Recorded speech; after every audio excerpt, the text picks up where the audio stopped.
the Instructor Podcast with Terry Cook, talking with leaders, innovators, experts and game changers about what drives them. Welcome to the Instructor Podcast. This is a show that helps you become an even more awesome driving instructor and run a better driving business. As always, I am your insert random adjective here, host Terry Cook, and I'm delighted to be here, but even more delighted that you have chosen to listen, because we are back with the last episode of Season 8. And I'm delighted to say that Bright Coaching have continued their sponsorship throughout Season 8. To find out more about what Bright Coaching have to offer, including the new online cohort, head over to brightcoaching.net, or you can find them at the Intelligent Instructor and NJC Expo in Newark on September the 29th. But on this episode, myself and Laura Morris are talking all things training and development, including me asking Laura the question that could potentially undermine everything that I do. Spoiler, it works out okay. And if you hang about to the end of the episode, I've got a very few special thank yous. But just before we dive in, I'd like to point you in the direction of the Instructor Podcast website, where you can get access to the entire back catalogue of episodes, all of our free resources, and find out more about the Instructor Podcast Premium. Head over to instructorpodcast.com. But for now, let's get stuck into the show. So on this episode, we are talking all things training and development, and you will notice I did not say CPD. And I'm also joined again by the wonderful Laura Morris. How are we doing, Laura? Hey, I'm good, thanks. I ask you that every time we record. I say the same thing. People listen to the episodes in order, so I need to make people realise that I'm still being nice. But we are talking training and development, and I thought an interesting way to start this would be to talk about our experience with training and development, because in my premium membership, I run a series called the Standards Check Checklist, which is where I get a different trainer on for every competency, and we basically do a deep dive into that competency to look at how it works on lessons. Is it different on the standards check? All that kind of stuff. And you were a guest. And we recorded an episode, and it was a cracking episode, got some great feedback, one I really enjoyed doing in particular. And then afterwards, we had a bit of a chat about it, like always, and you said that it didn't really feel like training to you. Now, we recorded that last year, and I can still remember it, so it stuck in my head, clearly an insult. I was going to say, is it a good or bad thing that it's stuck in your head? Yes, I only remember the negatives. What did you mean? I mean, I might not be able to remember, but why wouldn't that have felt like training to you? I think it maybe didn't feel like training because it wasn't what I traditionally do. Like the training that I normally do is often in car, it's practical. Obviously with Go Green, we do fortnightly Zooms and we have a particular training topic, and I have kind of quite a clear vision for that. I have a clear structure and a clear goal for what I want people to get out of that. However, when we did that episode before, I felt it was more informal. I felt it was a really good chat. There was some really good stuff in there, but I felt it was more informal. It wasn't so structured as such. And therefore I kind of felt at the time that maybe it didn't feel like training like I was used to doing. It was more of an informal chat about one of the competencies.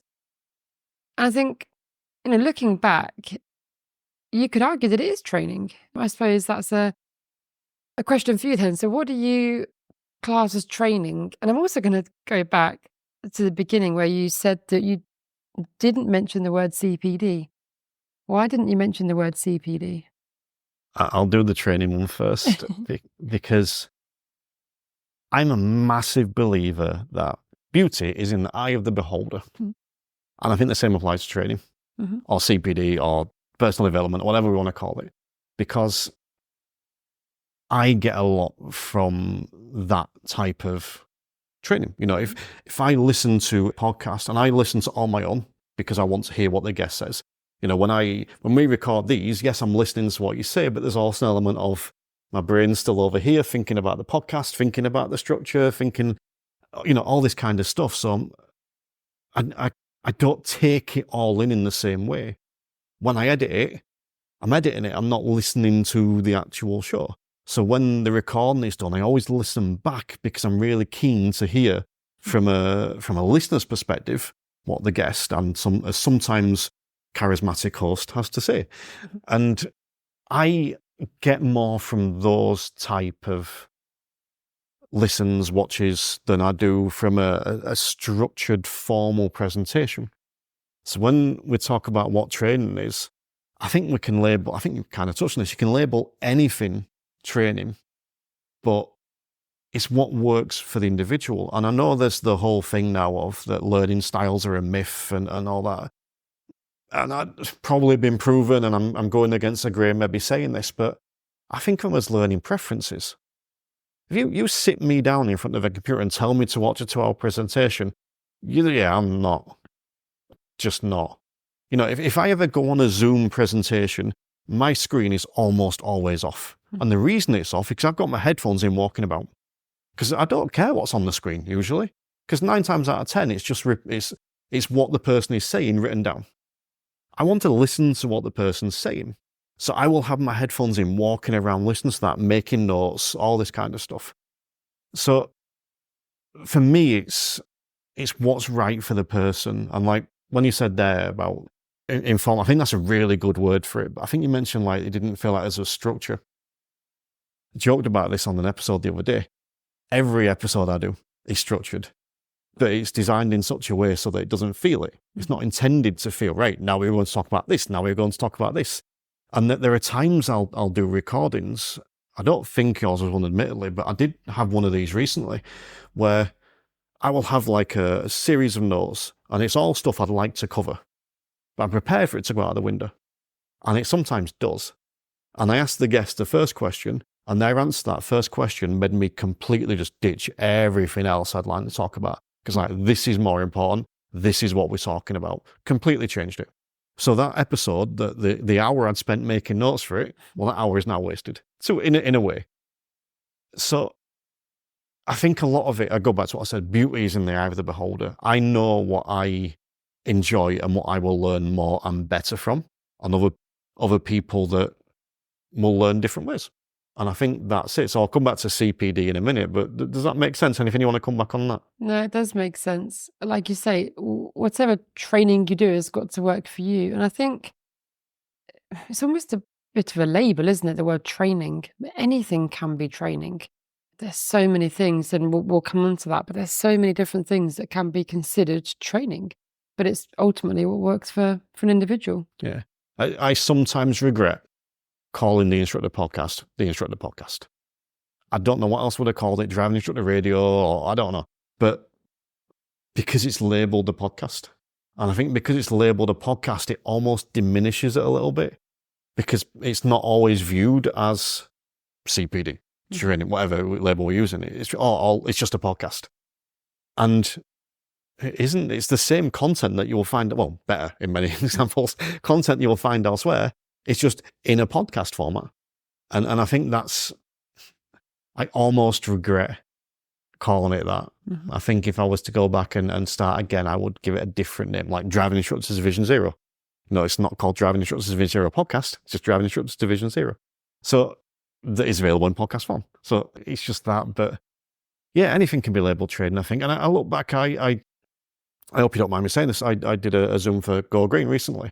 And I think just afterwards, it felt a bit different to a lot of the other stuff you get. And it's just my style, just how I do it. And there'll be some people that find that grating, potentially. And there'll be some people that like it more. You know, you asked me a question the other day about how do you think the downloads will go for this? How do I think it'll work with every episode being dropped on the same day?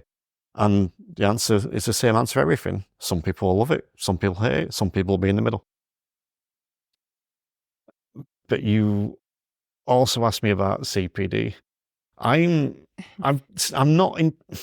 not using the phrase CPD, but I am using it less because I think it's become a bit toxic, and I think that people don't necessarily know what CPD is. In the way CPD can be, CPD, continuous professional development or continuous personal development. In that CPD can be anything.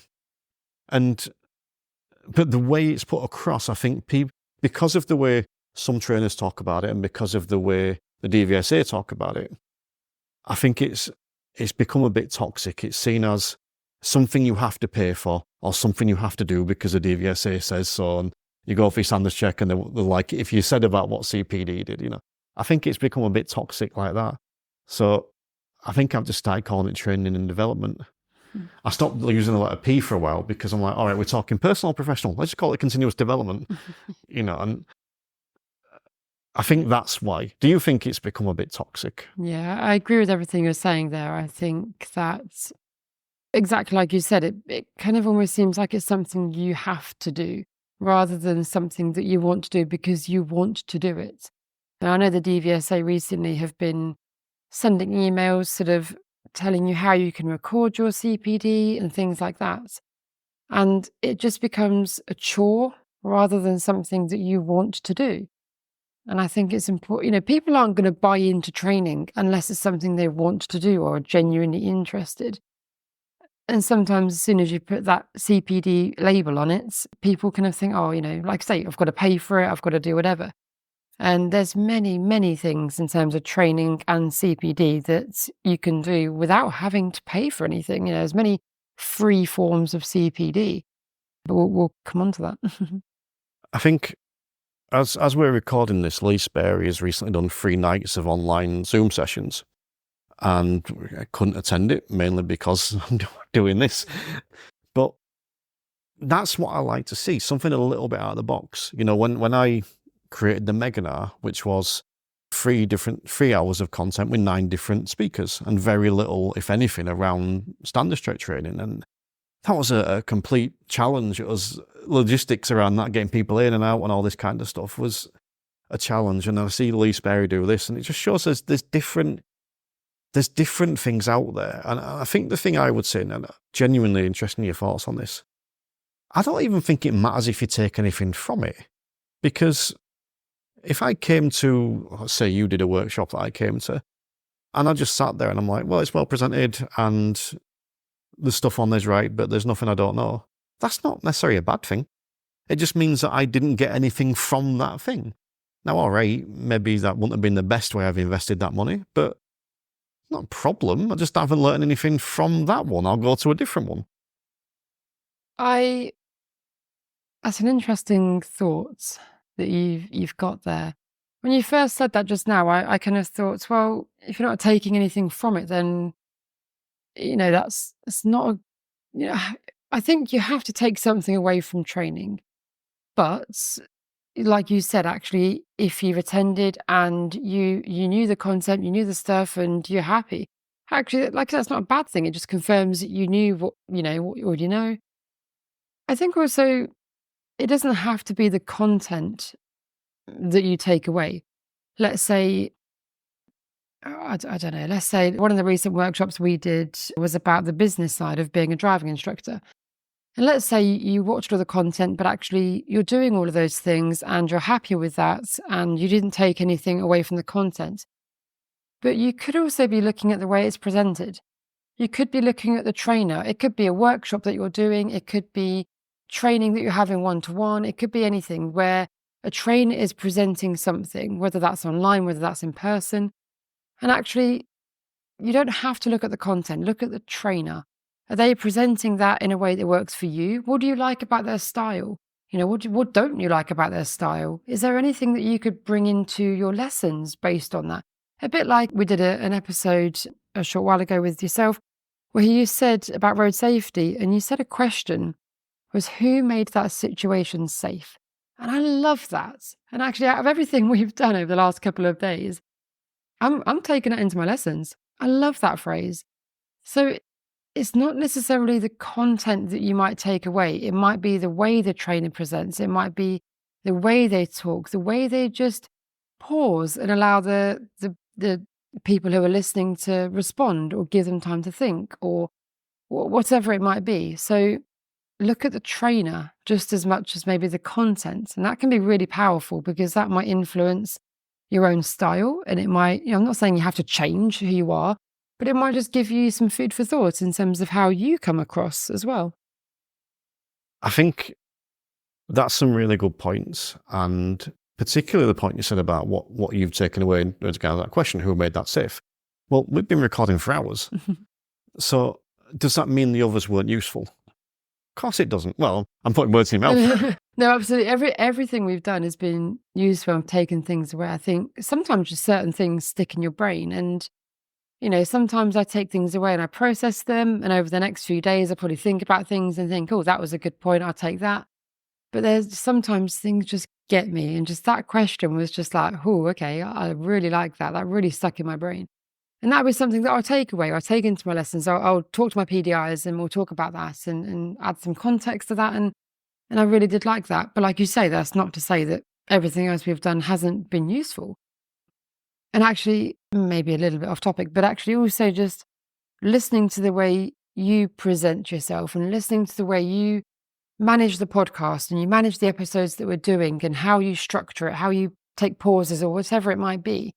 That's also really interesting for me to listen to and take away from it, because actually when I'm delivering my own training, there might be little things from that I take as well. So there's always things you can take away, even if it's not the content. It could be the presenting style or anything like that. I think the other thing you mentioned earlier was you'll potentially learn what you don't like. So I could go on one of your workshops and I could be like, I don't like that, I don't like that, I don't like that. And that might just be me learning, I don't like your workshops. That doesn't mean your workshops are bad. It means my style doesn't suit your workshops. Your style doesn't suit me, however you want to phrase it. Well, I've learned something. Mm-hmm. Okay, cool. I won't come back to yours. Mm-hmm. And, people, I said this previously at some point, but someone could listen to this and go, yeah, that Terry's not bad, I don't like him. But I'm going to go check out a different podcast. Mm-hmm. Excellent. That's what I want. Well, no, Ravi did, but I want them to find something. But I'm going to go back to the point I made and actually just drum this a little bit. I don't think it matters at all if you don't gain anything from that training, because you, as you said, you are then learning that training isn't right for you. Now, whether it's the topic, whether it's the person, whether it's the format, maybe it's the online stuff you don't like. Maybe you're someone that needs to see video rather than listening. Maybe you're someone that needs in person rather than online. So you're always going to get something, even if it's learning what not to do. But it's not continuing with that. So if you go to whatever training it might be, podcast, workshop, in-car, whatever, and you don't gain anything from it, well, don't do it again. The thing you've gained is not to do it again, and you've learned from that. And the other thing I'll just tag on there actually is, it's one of three things I tend to look for whenever I take any form of training. Did I learn something new? Did I learn a different way to do it? Or was I reassured I'm doing it right? And when we kind of touched on this before, you could watch something and just come away like reassured, like, oh no, I'm all right. I do that. We're good. I'm safe. And that might be all you need from that, because we don't always need to get better at a specific thing. It might just be, oh yeah, no, I'm good, I'm safe. But often the thing I learn is, well, I do it this way, but this person does it this way. I could try that. Or you've got learning the brand new thing. I like that. One of my favorite phrases is it wrong or is it just different? And it might be that actually, the content you're listening to, it might just be different from the way you're doing it. So that doesn't mean that they're wrong or you're wrong. It might just be different. And equally, you might watch training or take part in training and you might see things that you don't like. And actually, you might even self-reflect and think, I think I do that myself. I think I do that within my lessons. And to see someone else doing it, I don't like the way that comes across. And it might be that then you take some self-reflection and think, actually, I'm going to take that out of my own training because I've seen how it comes across, from a different perspective. And I don't like it. And you might then decide to change that. So, yeah. I think that's good. But I think just on that, I think this is where opinions come into it. You can have two massively opposing opinions and both people can be right. Mm-hmm. And I think that it's one of the things I dislike is seeing just someone telling someone they're wrong when it's actually just an opinion or a preference. It's not a law. If someone's breaking the law, then that's slightly different. But I think that's something I think that makes it toxic as well with the training. I remember something on social media a little while ago. Someone had posted out they spent X number of thousands of pounds on CPD. And the criticism now getting were nuts. I'm just like, hold on, this person has chosen to invest in themselves. And also, they just said CPD. They didn't say what. That doesn't necessarily mean it was anything to do with the instructor industry. It could have been getting a personal trainer to get themselves fit. And I guarantee if someone had gone on and said, I've spent this money on a personal trainer, I've lost this much weight, no one would be criticising them for it. So how do you feel about that? Because that really bothered me, seeing someone go on and with some pride and saying, I've spent this money. And that many people swarming on and saying they were wrong. I think it is sad. And I think that comes back to where you said that the word CPD has become toxic. It's almost in a way seen as a negative, like, I don't know if it's the right phrase to use, but sometimes it's seen as like the goody two shoes kind of, do CPD. I think the phrasing and the wording of it needs to be changed in the way people think about it, because CPD in any form, any training, any CPD is valuable. And it's interesting as well, because I'd like to know your thoughts actually on this. So the DVSA, you can, on your instructor homepage on the DVSA, on your account thingy, you can agree to the code of practice and you can agree to committing to do CPD.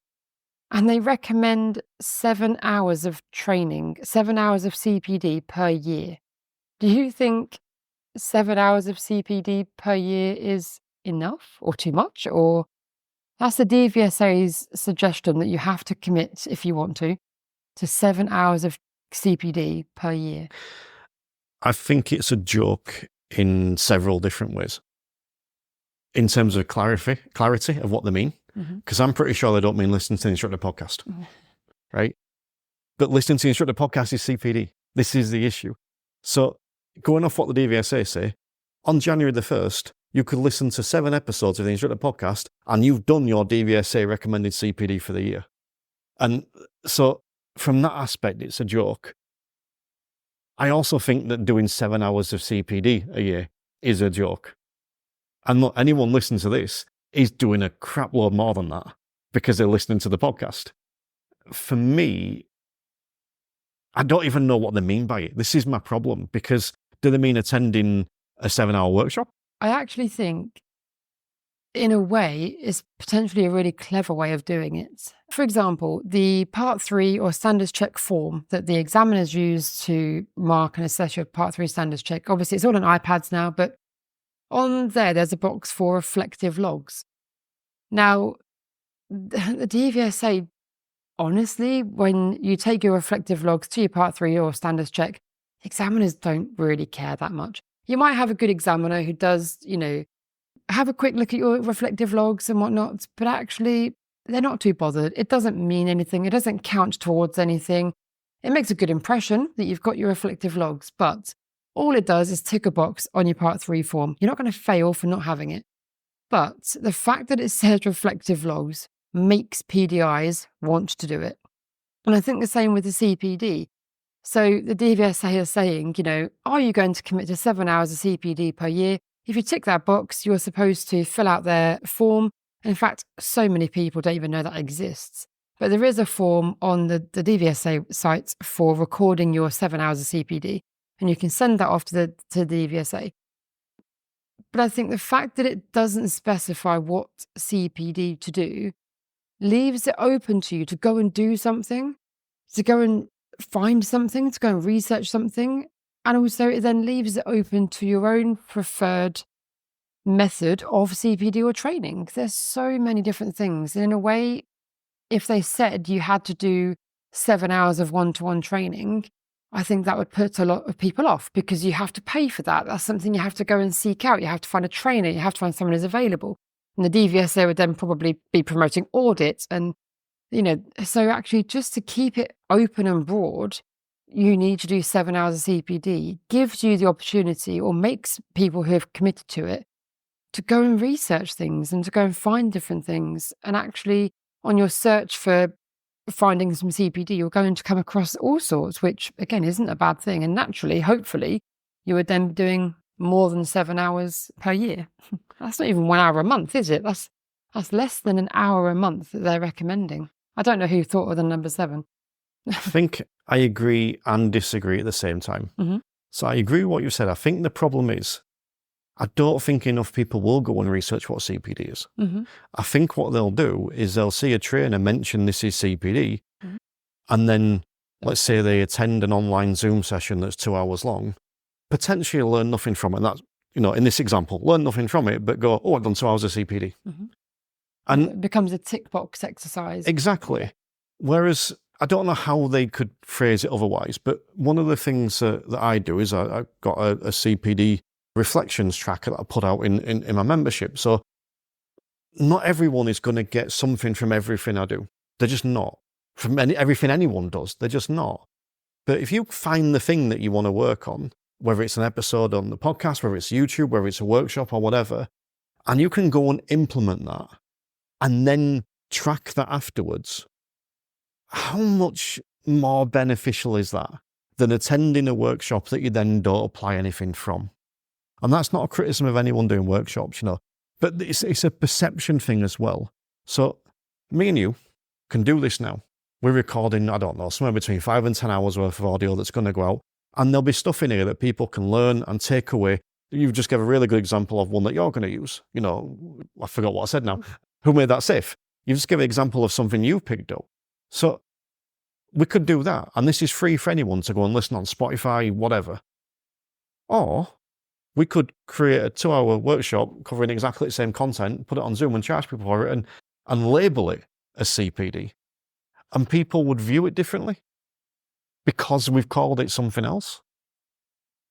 I agree. And I think there's so many different things out there that people can be doing. Can I give you my thoughts on what people can be doing? So some examples. So, and this goes for PDIs who are training and looking for some things to do, and also ADIs who are looking for some things to do. I think one of the biggest things is networking, talking to other instructors. There's nothing wrong with, or nothing better than going to the test centre. If you're not sitting in on a test, then go and talk to the other instructors there. And yeah, I'm completely aware that not every area is going to have favourable instructors, but, go and talk to other people. And for those who don't know, we have Lou's PDI group, and that's open for any PDI to come and get support, etc. And I really, really love it when we get someone join and they post in the group and they say, I'm here because I met an instructor at the test centre and they recommended this group. I love that because that means an ADI has potentially taken the time to talk to this PDI, recommend the PDI group. The PDI has sought the PDI group out and come to get advice and support. And it just shows me that people are networking. And I'm seeing more of that, to be honest. I am seeing more of that, of people coming to the PDI group having been recommended from a physical in-person sort of source. So networking with local instructors is a really good thing. And even on social media, again, there's pros and cons to social media, but talking to other people is never a bad thing. And mentioning driving tests as well, also sitting in driving tests is a really good form of CPD. Getting to sort of work out how the examiners assess and mark things. Do you sit in many driving tests? Where I can. Mm-hmm. I think I came in to the industry properly sort of 2018, 2019, around that sort of time. So then we had COVID straight after where we couldn't. Then after COVID, I had sciatica and I didn't want to be sat in the back because of that. But this year in particular, I've really kind of stepped up, and I think, I forget how many I've had, but I've probably sat in more than I haven't. I don't insist upon it, always offer it, and I try and be quite blank with my offer, so I try not to persuade them. And I had a student recently give me the best answer ever. She says, yeah, because I want you to see me pass. How awesome is that? Wow, she didn't, comment. Unfortunately. But you know what? And yeah. I find it really useful. Mm-hmm. And it's interesting, when we talk about this, I wouldn't call it CPD, but it is. Mm-hmm. But if you asked me, I wouldn't refer to it as that. But it's a great way for me to develop because I get to see how my learners drive in a different environment, the context of the drive is different. We get to see how they drive when they're not just having a friendly drive with me. They're actually driving when their license depends on it. I get to see that. And I think that's awesome. And we're just taking a brief pause to give a shout out to a couple of our latest sign-ups to the Instructor Podcast Premium, and they are Karen Oakes and Ian. These folks have decided to upgrade their CPD and get immediate access to some of the best training and development resources available to ADIs and PDIs, including training things on like coaching, mindfulness, mental health, and the standards check. They also get access to some of the best minds in the industry, like Bob Morton, Emma Cottington, Ray Seagrave, and Tom Stenson. Plus, they even get some more from me, but don't let that put you off. To find out more, or to sign up for a 3 weeks trial, head to theinstructorpodcast.com or use the link in the show notes. And I also want to take a moment to point you in the direction of Bright Coaching, who recently announced a new online version of their accredited qualification in coaching, behavioural change, and driver psychology. The first online cohort kicks off on October the 31st, making this year's Halloween extra special. To find out more or to sign up to the newsletter, head to brightcoaching.net. But for now, let's get stuck back into the show. Does that impact, do you said that you don't feel like it's sort of CPD, but it is a sort of form of CPD and it is a sort of training. So when you observe tests, what do you take away from that? Cop-out answer. Depends on the test. Yeah. So there was a test recently. I'm actually on a run, as we're talking now, I'm on a run of 5 fails. I've never had 5 fails before. I'm not even demoralised. And I think it's because I've sat in on 4 of them and I've seen what's happened. 3 of them I've sat in on. And seeing what's happened has helped me get a better understanding of my student and what's gone on. So is that going to help you going forward? Yeah. How? Yeah, the example from the last test I had, and I realise I'm potentially sound like I'm making excuses with this, so I'm going to do it anyway.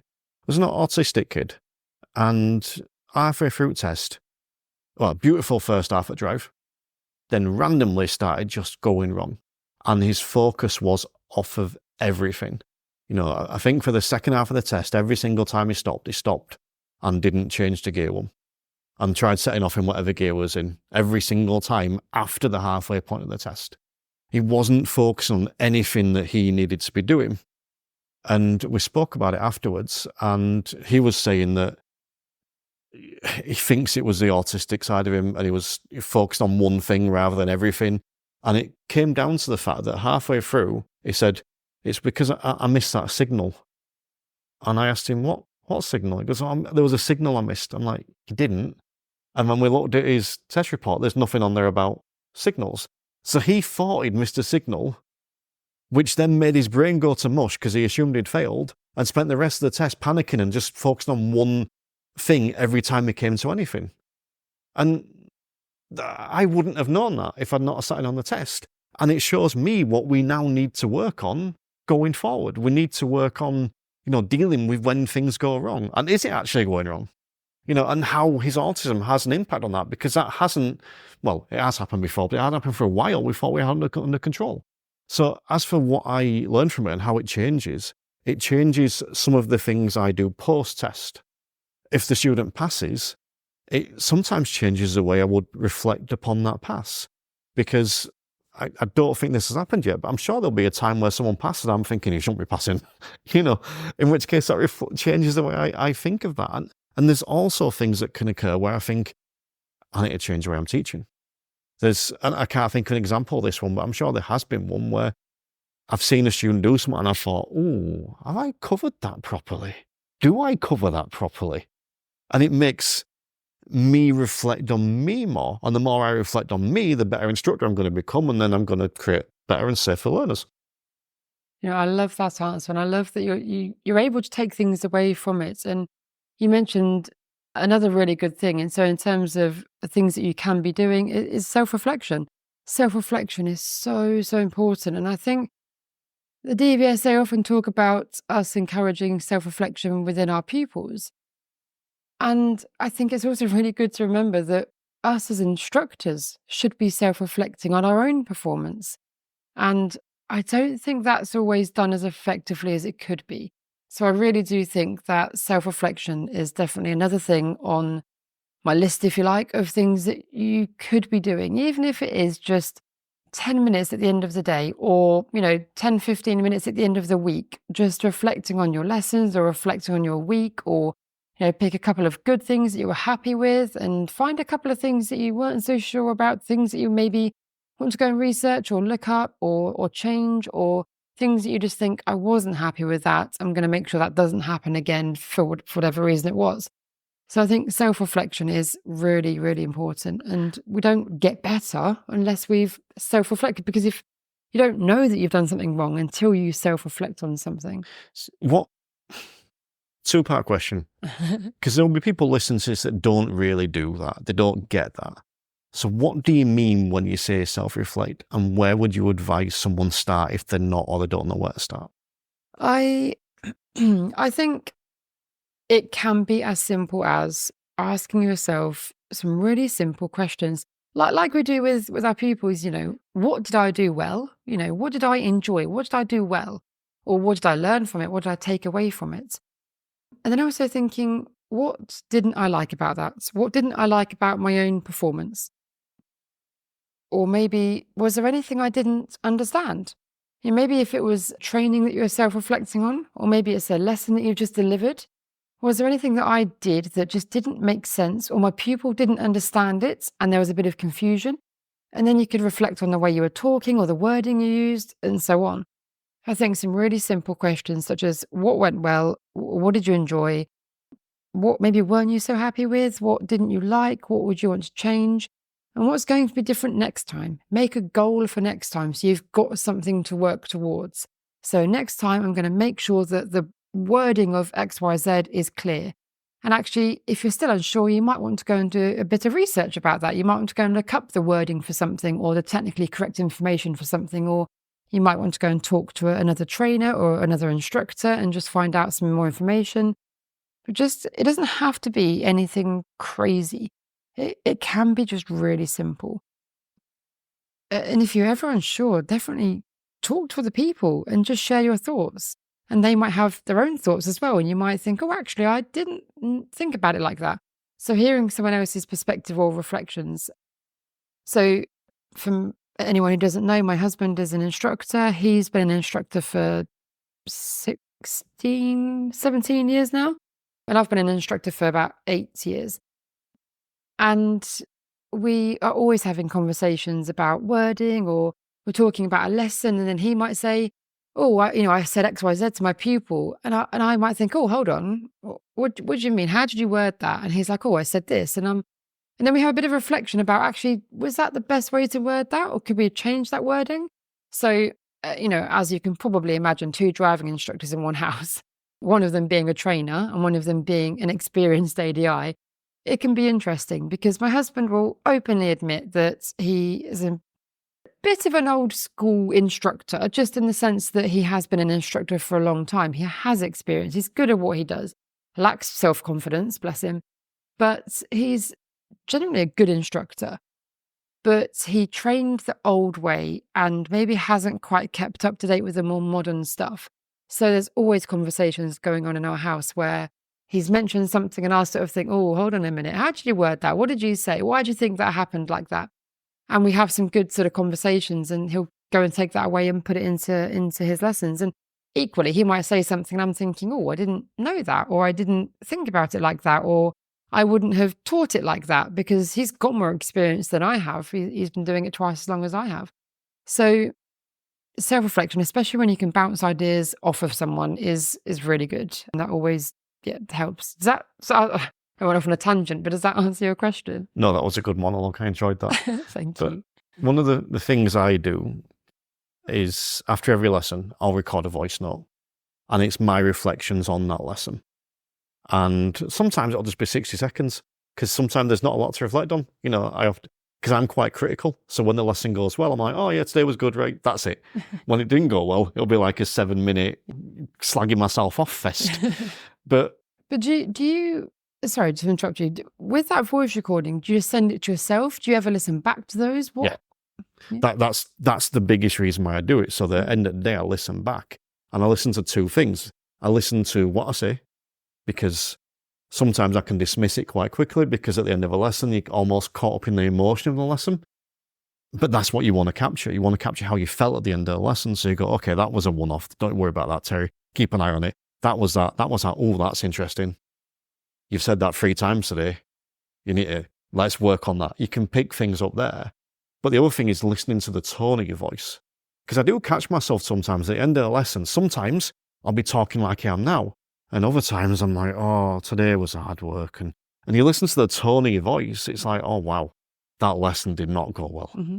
Why didn't that lesson go well? And then it's reflecting back upon that. Now, don't get me wrong. It is possible to reflect too much, I believe. I do. One of my weak points is that I reflect way too much. I dig in way too deep on stuff that needs burying and leaving alone, never ever digging up. But I do think it's important. And I think the other thing we can do that ties in almost with the end of the lessons is, so I used to have a phrase that I used to end the podcast with, a phrase that was, if you're not enjoying your lessons, you're doing it wrong. But a lot of people didn't like that. They got mad at me, so I stopped it. But I still stand by that. If at the end of a lesson I haven't enjoyed that lesson, I want to know why. And I want to know why honestly. Because my first thought was usually to blame the student. A student was annoying, or a student did this, or a student did that, or whatever. But then when I look at it, it's like, okay, why did they do that? How much of that is down to me? And the answer is usually most of it, if we're being honest, because we're the one delivering the lesson. Any mistakes they make, they're down to me. You know, they're learning to drive. If they continue to make the same mistake, I'm not helping them solve the problem. Lou always used to say, their mistakes are your mistakes. Yeah. And to me, the more times they make that mistake, the worse I'm doing my job. That's how I view it. And that's not necessarily always true, but that's how I view it for me. And that's one of the ways that I use, like, as a little indicator, are you slipping off the ball? What you said there about, if you're not enjoying it, you're doing it wrong. And interestingly, on my 3rd attempt, part 3, and also then my first attempt at my standards check, when I passed that as well, I enjoyed those. I genuinely enjoyed my 3rd attempt, part 3.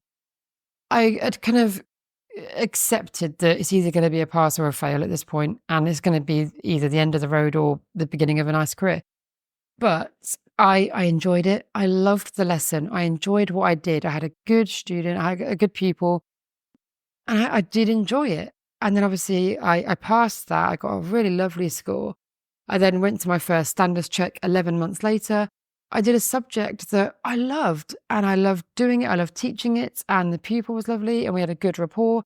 I enjoyed it. Now, don't get me wrong.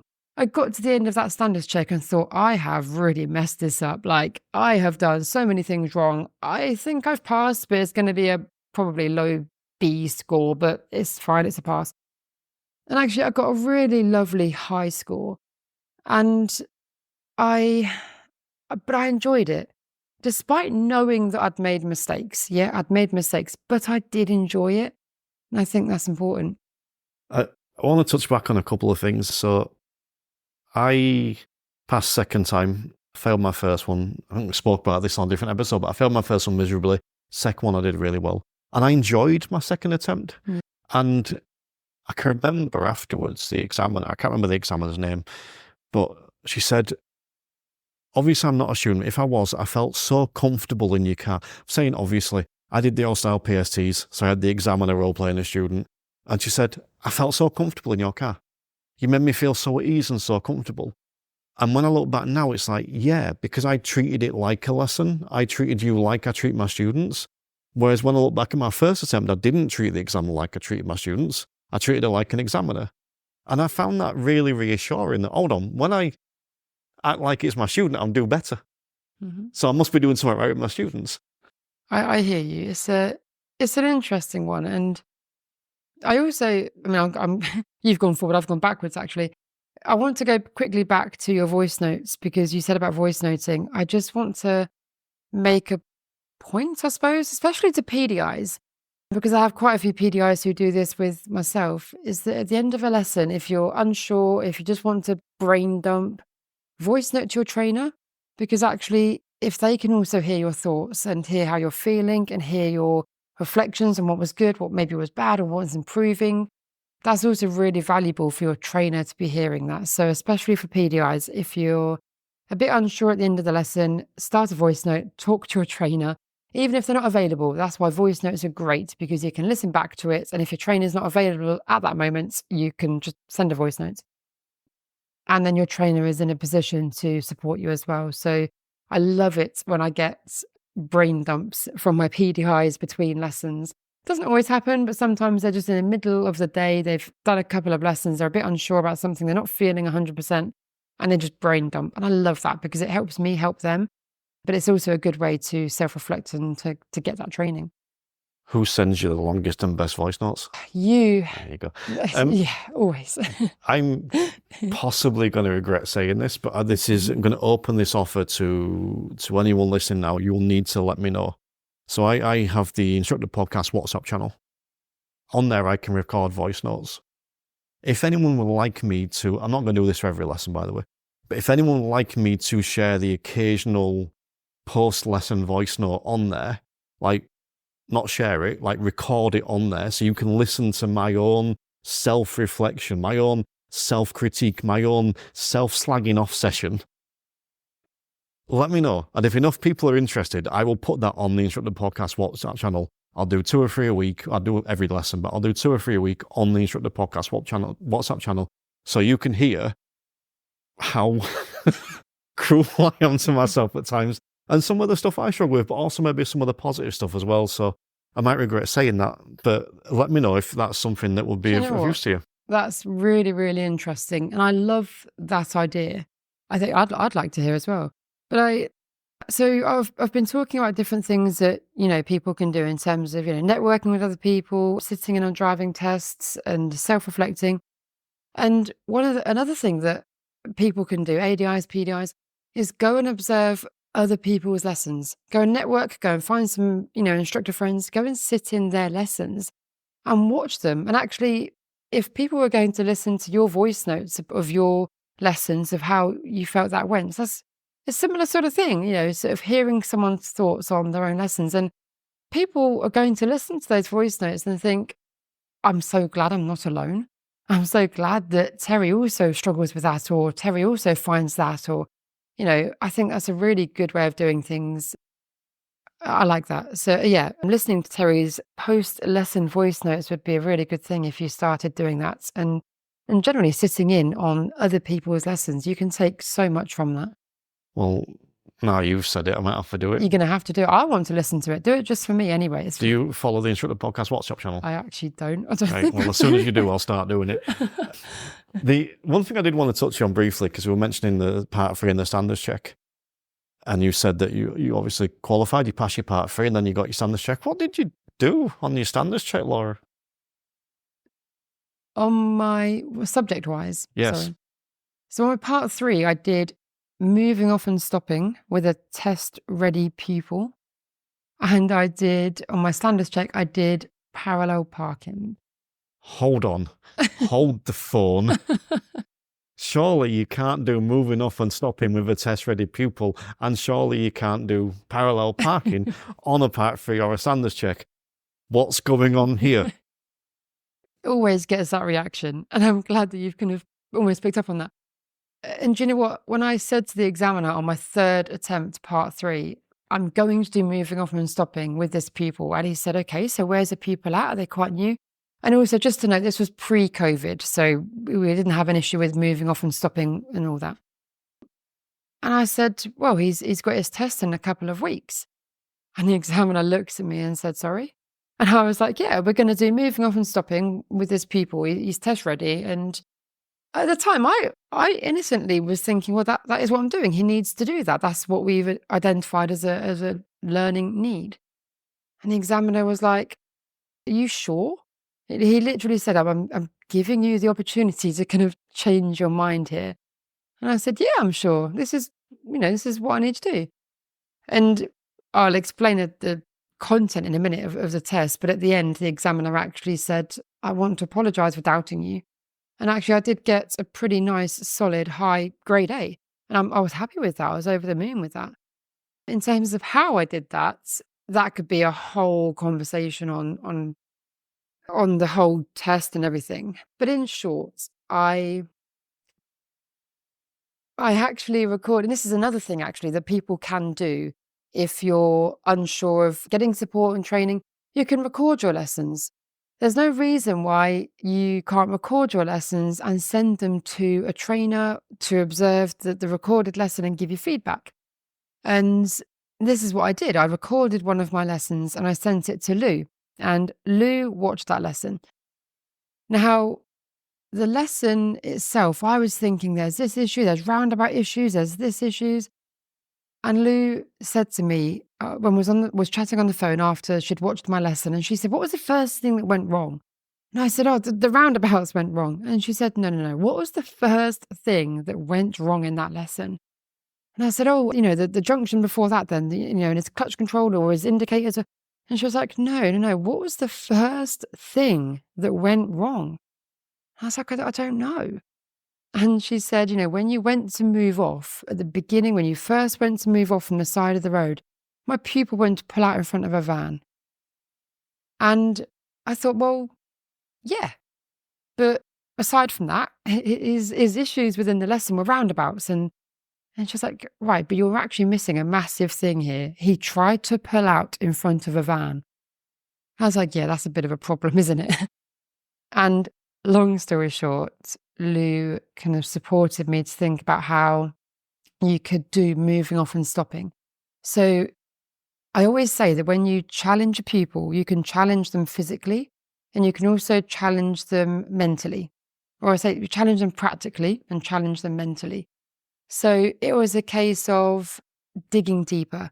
Competency 12 is about clarifying learning outcomes and using learning opportunities to clarify outcomes.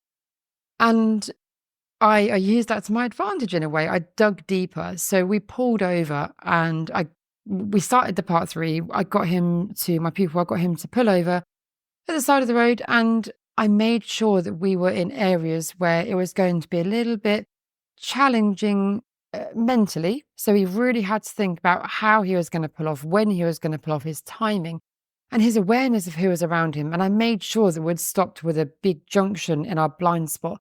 All of those sort of things. And I really spoke about, where's your danger coming from? Who are you aware of? Where are you looking? Why are you looking there?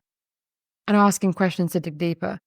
And then challenged him more practically as well in terms of taking him to areas which were busier, which then meant the risk was higher for him. And he was capable of doing that. He just needed to do it as such. I knew he was capable of doing it.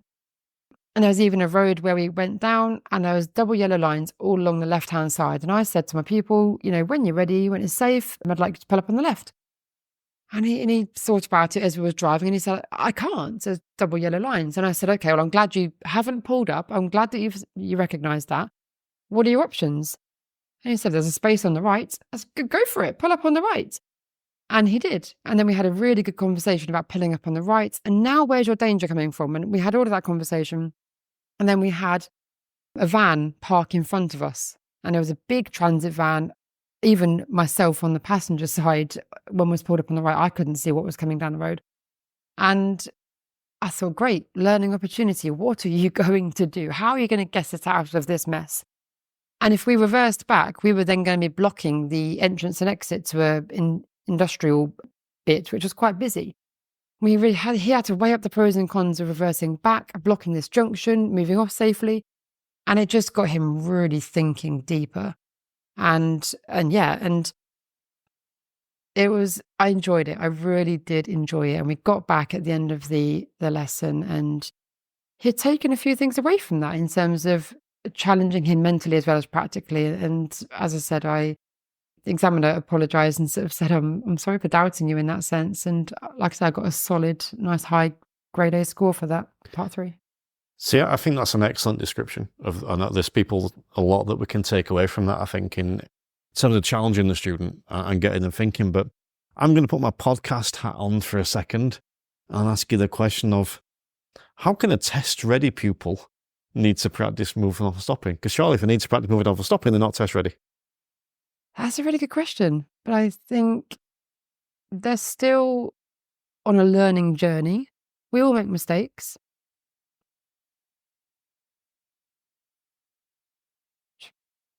So this is where I get put on the spot with the training sort of questions. And if I thought about it for 10 minutes, I'd be fine. But I don't know. He was shit. He missed a bloody van in his blind spot. He didn't check his blind spot. See, I'm going to leave that in because I think you've just answered it. Because to me, the way you've described that, everyone makes mistakes. No one's perfect. Yeah. So someone that is test ready, he's made one mistake that he probably wouldn't make again. But you've gone, how can we really make sure he doesn't make it again? Is that effectively it, where you've gone, I think he'll be okay because he'll learn from that, but let's really make sure he's okay. 100%. And again, it goes back to the competency that I mentioned earlier, competency 12, where learning opportunities and examples clarified and all of this. And there was a learning opportunity and I exploited that. We dug deeper. I asked him questions. I got him thinking. I got him self-reflecting. And I know 100%, 95% know that going forward, he will question himself in his own driving when he, after he passed, and he will be thinking a slightly different way and just being a bit more aware of who's around him. And that's not a bad thing. My job is done in that sense. I've got a pupil self-reflecting, asking themselves questions and being more conscious and aware of what they're doing rather than just, let's go, we need to go now. Let's just pull off from the side of the road without really thinking. We really exploited that learning opportunity. I want to bring it back to the trading aspect for a second and CPD, because I want to ask you what CPD you do. Ooh, that's a good question.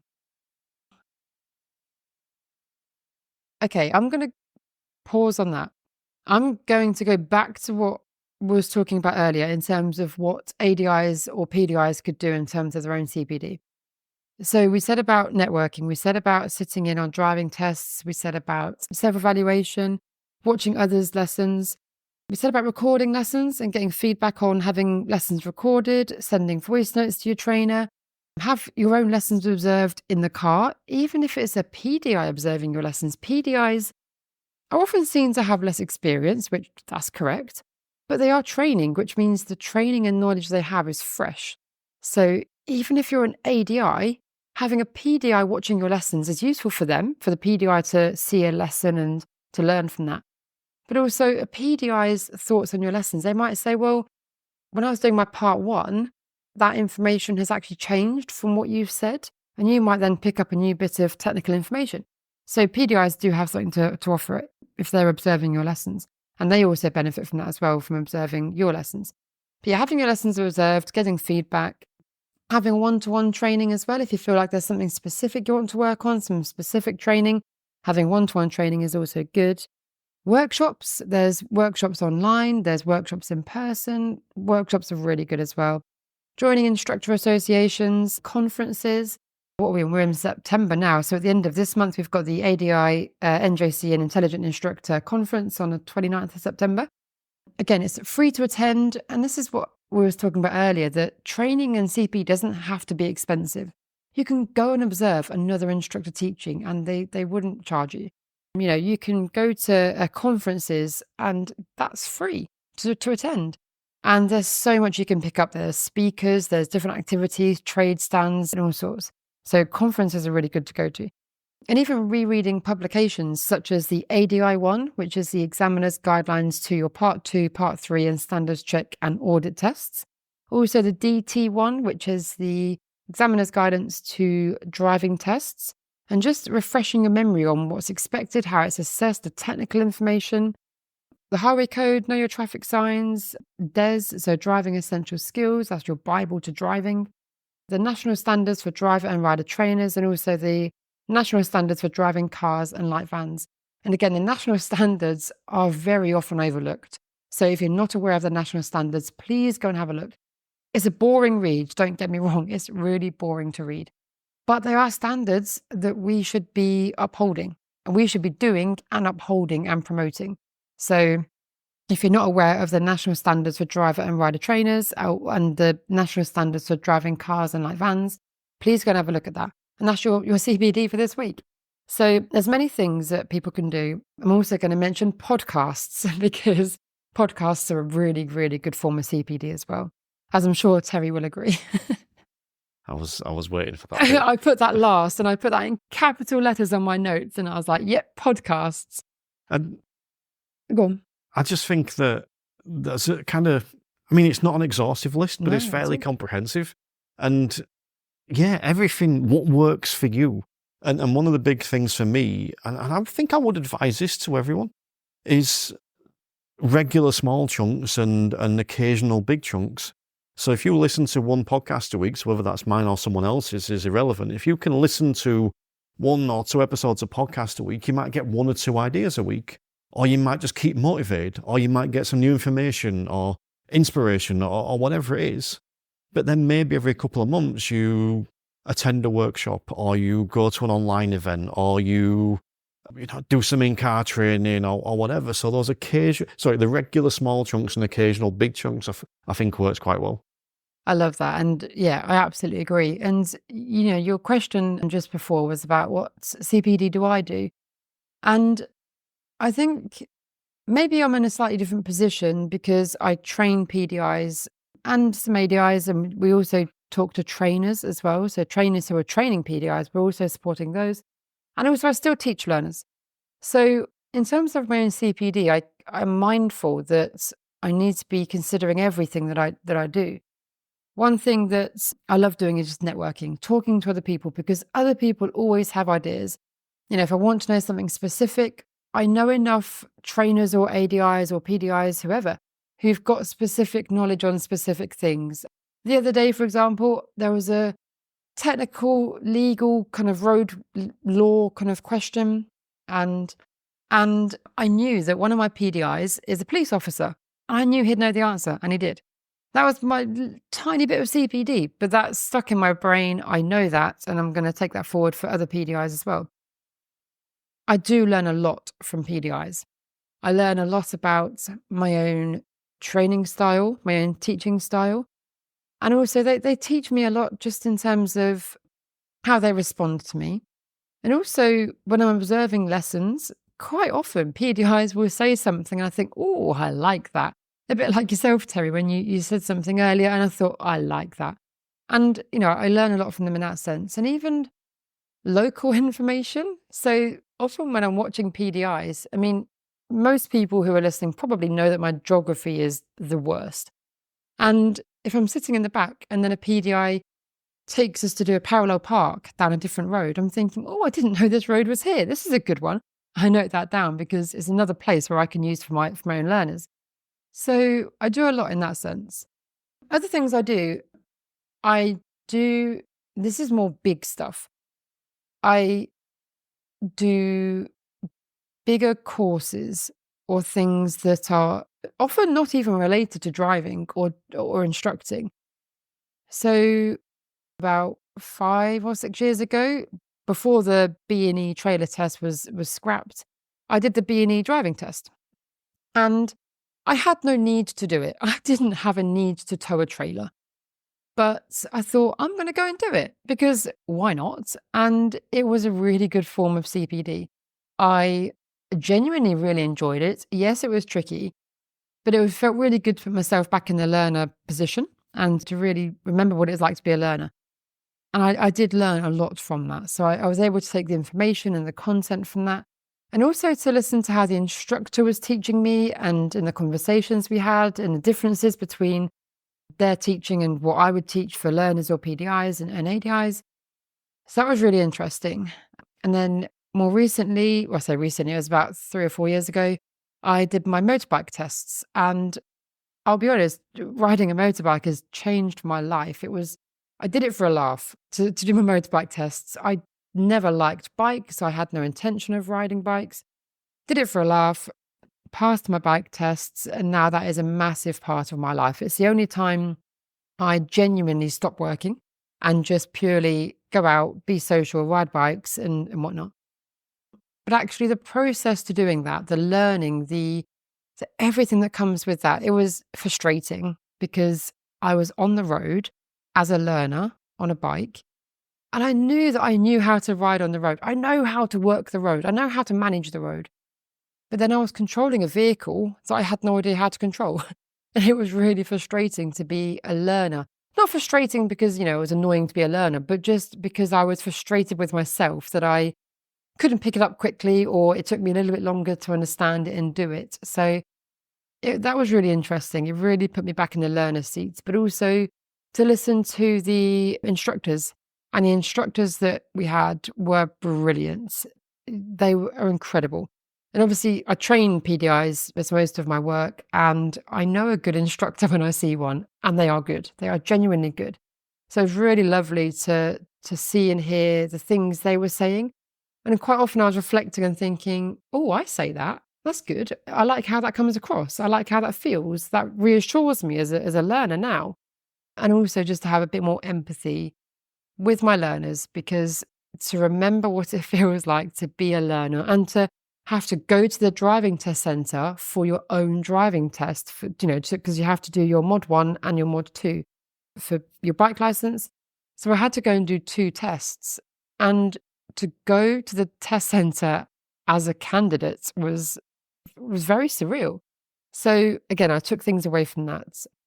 Go and do a course. Go and do anything. It could be an evening class. It could be sign language. It could be a cooking course. It could be a photography course. It could be swimming lessons if you don't know how to swim, or anything like that. It could be your motorbike license. It could be your HGV license. It could be anything that you're interested in or might be interested in, anything you think might be useful or even not useful. Like I say, I did my trailer test and I had no need to do that. I don't even have a trailer.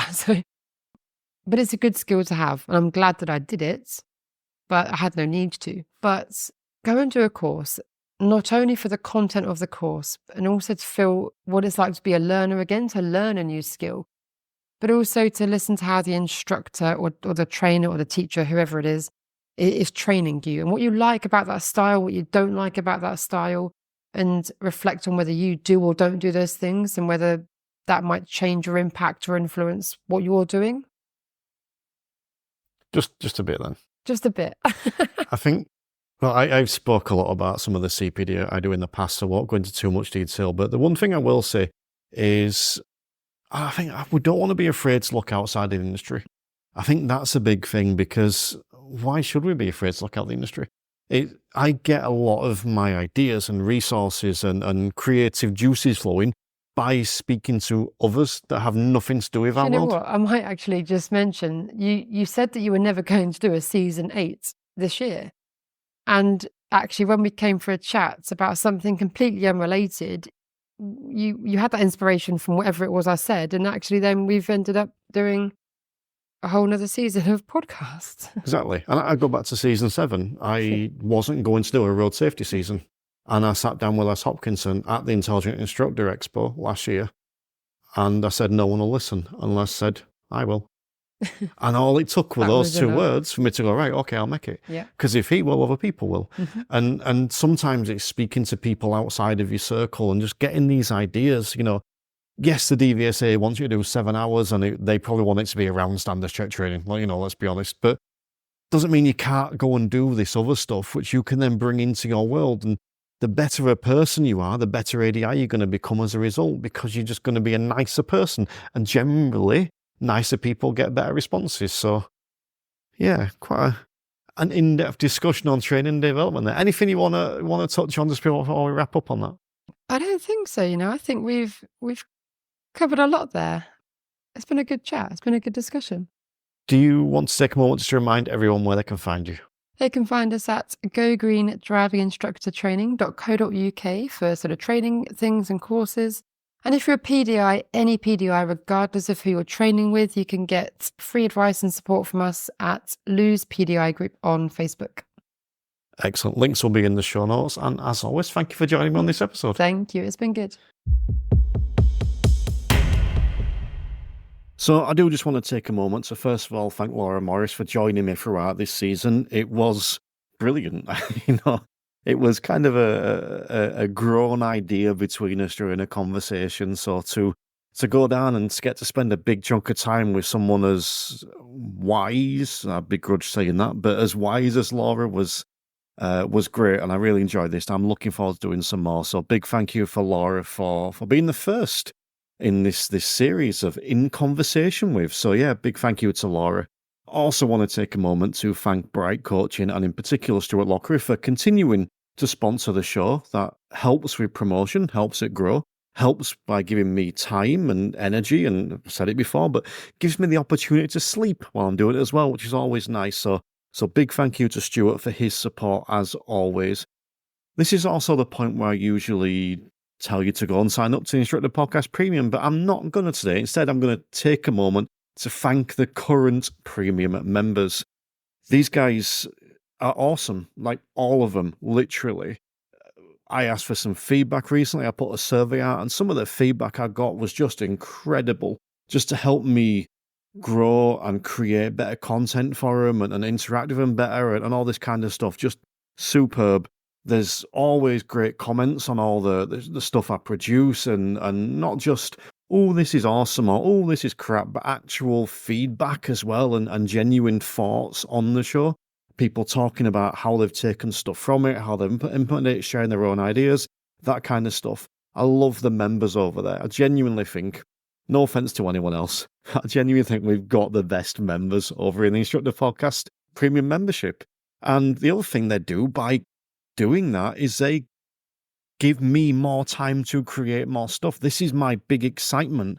You heard me say in one of the shows previously that the more time I have, the more time I've got to create more stuff. And yeah, I cannot thank them enough for being members. And there are some over there that don't really listen to that much. They're members because they want to pick out the odd bit of good stuff, yeah, but they also want to support me. And I can never thank people enough for doing that. So big thank you for the premium members. If you want to become one, there's links in the show notes, or you can visit the website, theinstructorpodcast.com. I also want to thank you, dear listener. That's right, you listening now, especially the ones who have listened all the way to the end, so listen right now. But if you've listened for this series at all, I do appreciate it. I hope you've enjoyed it. I hope you reach out with some feedback. And if you're listening all the way to the end, you know that you are my favourite listeners of all. So big thank you for that. But for now, until the next season, let's just keep raising standards. The Instructor Podcast with Terry Cook, talking with leaders, innovators, experts and game changers about what drives them.